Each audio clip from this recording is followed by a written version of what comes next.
So fast forward, obviously the barter system does exist for a period of time. Yeah. Eventually, what kind of comes out of really Mesopotamia with the Sumerians is the first kind of, as far as I know, the first real kind of impact of this, and that's with cuneiform tablets. And Yeah. so that's probably something that you may not have heard of before, but basically what it was is the first ever IOU, right? Um, it was a tablet. Cuneiform is the language that ancient Sumeria used to write. It's a bunch of lines type of thing. Um, that's how they would write basically like a contract almost. You can look at it that way. Yeah.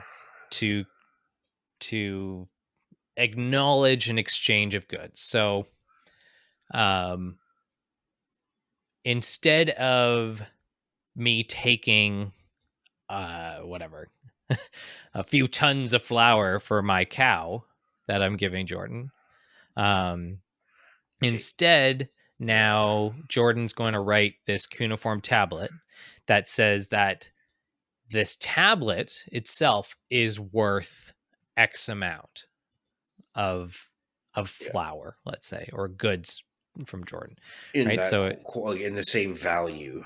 yeah, relative to what the cow or the difference. Maybe I took some of the flour in the Exactly. Yeah. initial, You and took then one the supply. remaining Yeah. amount that's due, if that makes sense. Yes. So yeah, it's a you can look at it as like a contract. You can look at it as kind of like a receipt almost or whatever, right? But the nice thing about that system was that for the first time ever, you didn't have to trade a physical good or service just to be able to get another physical good or service. Because the cuneiform Yeah. tablet in itself, sure, I don't know, I think that they were made out of like clay or something like that.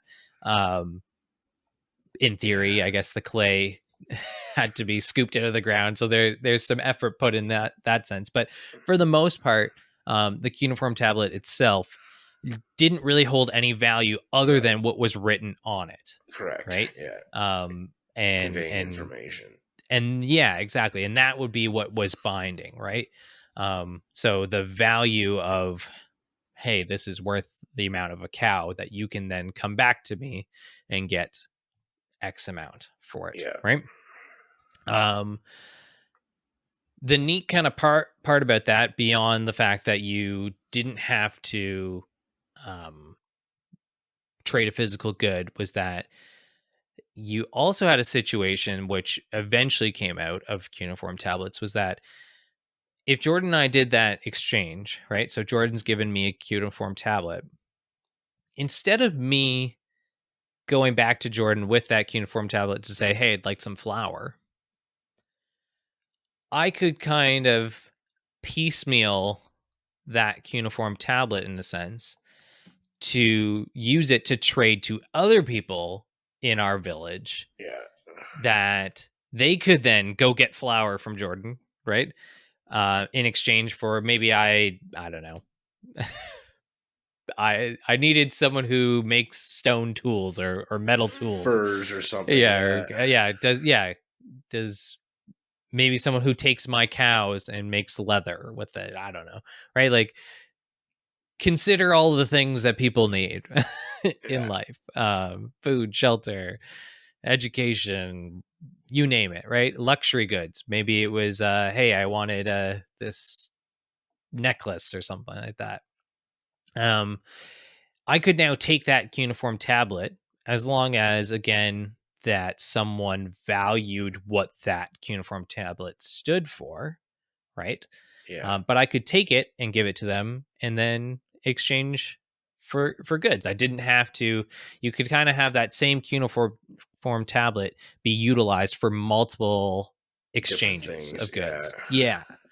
It wasn't one single transaction that occurred. It was multiple kind of chains with that. So it's a pretty cool system in that sense, because this is the first kind of Currency. yeah, it's the first tradable currency, and yeah, it's in its essence, it's the first. it's the first form of money, I would say, because currency, obviously, you can describe that as anything of like value for exchange. So the Water barter could be system, currency. Yeah. yeah, exactly. So the barter system had its own sense of currency, but this would be what you would call our first sense of money, Yeah. or in our kind of physical, tangible. Yeah. yeah. I think in our modern sense of what a lot of people think of money in terms of currency This in is that where we're sense. looking at the origin. Yeah. Exactly. Yeah. Cuneiform tablets were really that first kind of step. And kind of like I said before, with the whole idea that it's kind of solving one issue with another, is the history of currencies and all that kind of stuff is, so as great as cuneiform tablets were, there was an inherent issue with them, right?